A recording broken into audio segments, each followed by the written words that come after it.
Hi, ನಾನು ನಿಮ್ಮ ವಿಜಯ. ನೀವು ನೋಡ್ತಿದ್ದೀರಾ ವಿಜಯ ಲಾಕ್ಸ್ ಬೆದ್ರ. ನಾನಿವತ್ತು ತಿಳಿ ಸಾರು ಮಾಡ್ತೇನೆ, ಹೆಸರು ಬೇಳೆಯ ಸಾರು. ಬನ್ನಿ ನೋಡುವ. ತಿಳಿ ಸಾರು ಮಾಡ್ಕೊಳ್ಳೋಣ. ತಿಳಿ ಸಾರು ಮಾಡೋದಕ್ಕೆ ನೀರುಳ್ಳಿ ಹುರ್ಕೊಳ್ತೇನೆ.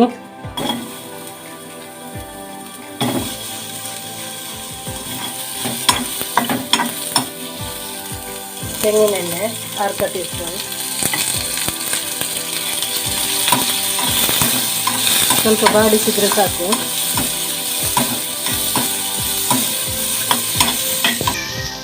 ನೋಡಿ, ಸ್ವಲ್ಪ ಕಂದು ಬಣ್ಣ ಬಂದಿದೆ. ಈಗ ಬೇವ್ರ ಹಾಕ್ತೇನೆ.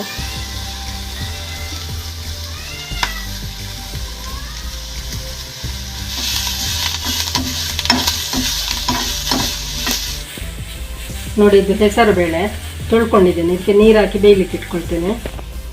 ನೋಡಿ, ಇಷ್ಟು ನೀರು ಹಾಕ್ಕೊಂಡಿದ್ದೀನಿ. ಕಟ್ ಮಾಡಿದ 5 ಟೊಮೆಟೊ ಮತ್ತು 4 ಕಾಯಿ ಮೆಣಸು ಹಾಕ್ಕೊಳ್ತೇನೆ.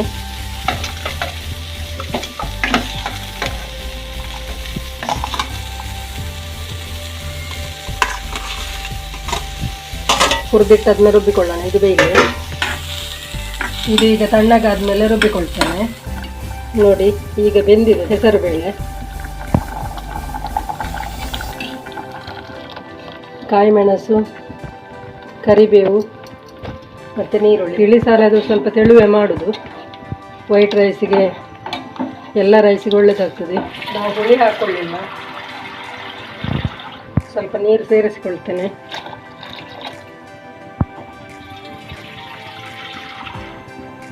ಟೊಮೆಟೊ 5 ಹಾಕಿದ್ರಿಂದ ಹುಳಿ ಹಾಕ್ಕೊಳ್ಳಿಲ್ಲ. ಬೇಕಿದ್ದರೆ ಟೇಸ್ಟಿಗೆ ಸೇರಿಸ್ಕೊಳ್ಬೋದು.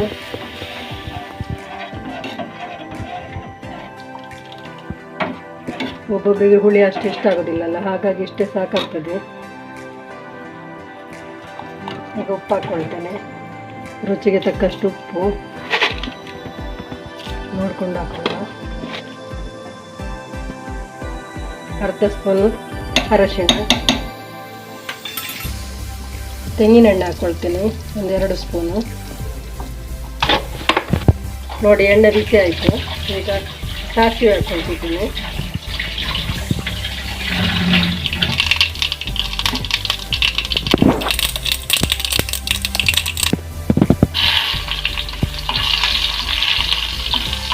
ಇಲ್ಲಿ ಒಂದು ಬೆಕ್ಕು ಭಾರಿ ಓಡಾಡ್ತದೆ, ಹಾಗಾಗಿ ಸ್ವಲ್ಪ ಶಬ್ದ ಬರ್ತಾ ಉಂಟು. ಈ ಕಡೆ 1 ಮೆಣಸು ಹಾಕ್ತಿದ್ದೇನೆ, ಕೆಂಪುದು.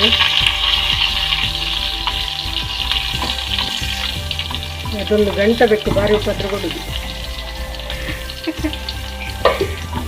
ಈ ಗಂಟ ಬೆಕ್ಕು ಅಂದರೆ ನನ್ನ ಮಗ.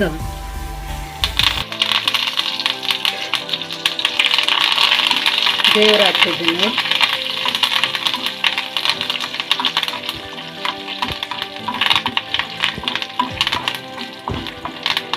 ಒಗ್ಗರಣೆ ಕಾದಿದೆ. ಈಗ ಹಿಂಗೆ ಹಾಕ್ಕೊಳ್ತೇನೆ.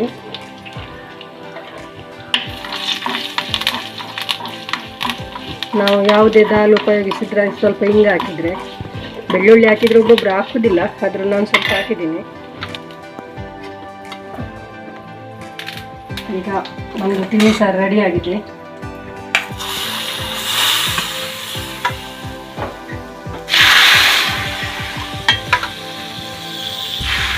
ತೆಂಗಿನೆಣ್ಣೆಯ ಒಗ್ಗರಣೆ.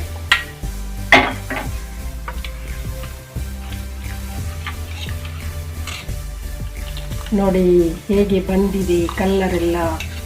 ಟೇಸ್ಟ್ ಹೇಗೆ ಉಂಟು, ಸ್ವಲ್ಪ ಟೇಸ್ಟ್ ನೋಡಿ ಬನ್ನಿ. ನೋಡಿ, ಹೆಸರು ಬೇಳೆಯ ತಿಳಿ ಸಾರು ತುಂಬ ಚೆನ್ನಾಗಿ ಬಂದಿದೆ. ನೋಡಿ, ಮಾಡಿ, ಸೇವಿಸಿ. ಹಾಗೆ ಹೇಗೆ ಆಗಿದೆ ಅಂತ ಕಮೆಂಟ್ ಮಾಡಿ, ಲೈಕ್ ಮಾಡಿ, ಶೇರ್ ಮಾಡಿ. ಹಾಗೆ ಯಾರು ಸಬ್ಸ್ಕ್ರೈಬ್ ಮಾಡಲಿಲ್ವೋ ಅವರು ಸಬ್ಸ್ಕ್ರೈಬ್ ಮಾಡಿ. ಹಾಗೆ ಇನ್ನೊಂದು ವಿಡಿಯೋದಲ್ಲಿ ಸಿಗ್ತೇನೆ. ಬಾಯ್.